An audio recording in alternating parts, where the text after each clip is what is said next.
about City then? City Wolves, big game. Tough as well, really tough. Because the way Wolves played last time out, it was a bit of steamrolling from them, to be honest, against Sheffield United. In that first 15 minutes, Sheffield United looked like a championship side again. Like, it was a bit embarrassing, to be honest. It was really embarrassing. So many good stand-up performances as well. Jimenez was amazing. He could have scored a hat-trick easily. He hit the post. He had chances. I think Neto was very impressive. He was busy the whole game, getting in dangerous areas, got an assist as well.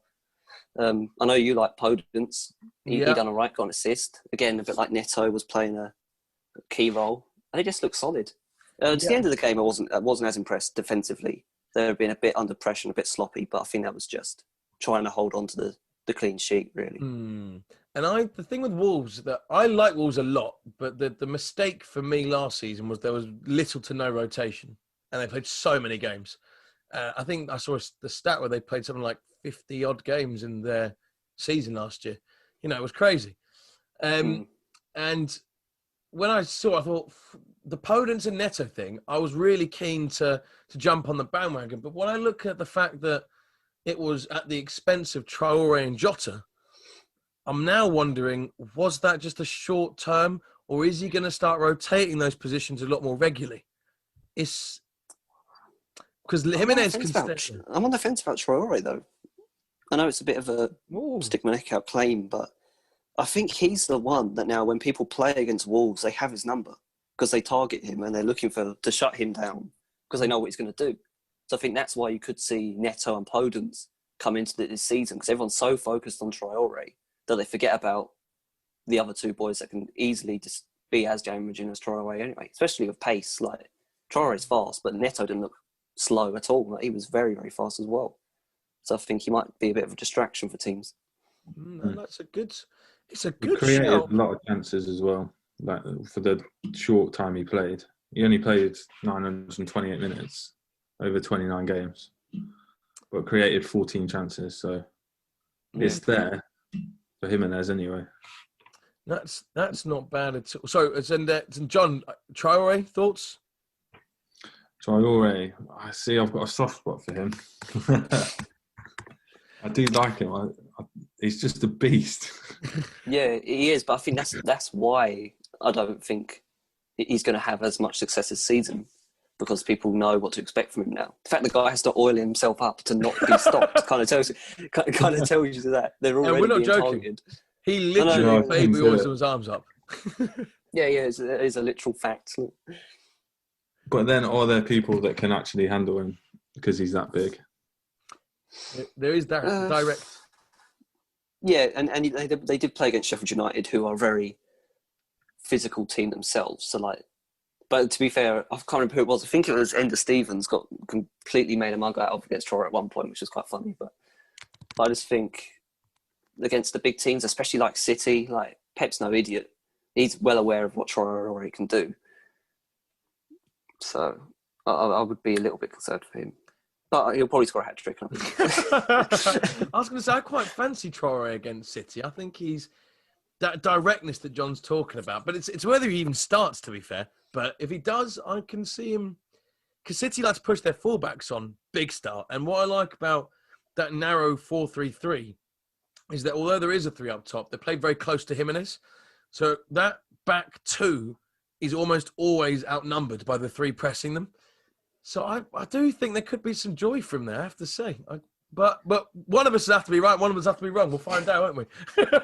Yeah, he's got speed as well, to be fair to him. So he's rapid. For a big guy, he's got a lot of fastest speed. in the Premier, isn't he? And what we should also say, because it is a little bit of fantasy in there too, people, is that Podence 5.5, good to balance that midfield. Same as Neto, 5.5 again. Traore, 6.5. As is Jota.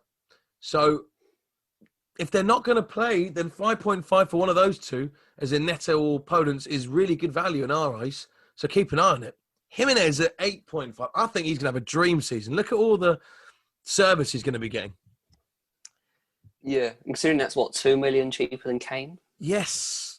Yes. I'm not saying that he's going to outscore Kane, but like there is a possibility, especially with Spurs looking shaky this season, that we'll get on to in a minute. But yeah, it's not bad, especially with someone. I can't remember how much Mitrovic was, 6 but like points. Mitrovic, I'm expecting Mitrovic to get like 10 to 11 goals probably this season. That's kind of he did that last time they were in the Prem. I think he got 11 goals and they went down. So like he's got to be around that this season. Okay, that's interesting. That is interesting. Well, Jimenez, you'd like to think is higher though. To be fair, because at 8.5, you want more value than 11. You want 15 maybe. Yeah, that's what I mean. So like I said on the last podcast, Mitrovic is kind of this enigma that makes everyone's prices seem overpriced. Right. Just because he can get 10 or 11 goals and he's cheap. So I've got a bone kind to of pick with you weird on that, Brian. I'm not going to lie. I took your advice on that. But in the long run, this is going to pay out for you. Just I took out Callum Wilson for him, Brian. Yeah, but Callum Wilson, they'll probably. I'd say they'll probably finish on like the same goals, Mitrovic and Callum Wilson. So like, whichever one's cheaper, then. Let's see. Go Well, this bit will age well. We will find out. Let's see. Yeah, it will. And I can't believe we did all of that without even talking about City. Oof. Right. They're the team that don't need to be spoken about. Everyone knows what City. Oh, Brian. If only I could believe that was true. After the way that man destroyed my team week in, week out last season, I've got many a bone to pick with Pep Guardiola. There's a whole carcass by the end of it. There's a lot. I think you're right in the sense of obvious football stuff. You know, we can all sit here and eulogize about Kevin De Bruyne being an absolute god of a passer. We can talk about Sterling's finishing has improved miles and miles and miles. You know, we can talk about Mahrez looking better. You can even talk about people like Laporte coming back in the team and looking great. But what I'm interested in is Ake and Aguero. Will Sergio Aguero still be Manchester City's number one choice striker week in, week out? Without doubt, for me. Ooh. Straight in there, Mr. Shaw. If you think about it, he wasn't really rotated before, was he, until he got injured? He was like their star guy. I'm kind of in the same camp. You're an idiot if you don't play him week in, week out. Sorry. He just gets goals. He is born to score goals, that guy. I really hope he doesn't, just so that we can claim that our account manager just openly called Pep Guardiola an idiot. It's all good. It's fine. A lot of us are thinking it, but at least you said it. So. No, I think it's almost a bit of stubbornness. So I think there's no way he drops Aguero over, even though probably Gabriel Jesus should be playing for like the long-term game. So obviously Aguero, how many years at the top has he really got left? And Gabriel was still very new in his career. Yeah. So I think long-term wise, you should not be playing Aguero, but I think there's no way Pep will drop him. And I get worried by that rotation. I've got a feeling because he's been so injury prone, he might rotate him around to keep him fit, if that makes sense. So For a couple of weeks. Yeah, I got a feeling that we'll see more of Jesus. I think we're going to see more of Sterling in that false 9 position, which then allows, someone like Foden to get more minutes, for example, because it'll free up a space in the midfield. So I'm not convinced to look. I love Aguero in terms of, I hate him as a United fan, but I appreciate him and I love him from a purist football kind of side. The guy's a machine. 10.5 though, he's the highest price striker with Harry Kane. Oh, yeah, but he's cheaper than he was before. I swear he was at 11 million before. Yeah, I think he was 11.5 last year, I believe. And Jesus at 9.5. Again, I think he's a bit too much just to gamble on. Will he kind of definitely? But do you think Aguero outscores Vardy this season? Ooh.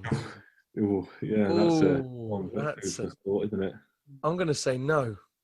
See, I posed that question with a no in mind. I don't think you will, to be honest. Especially if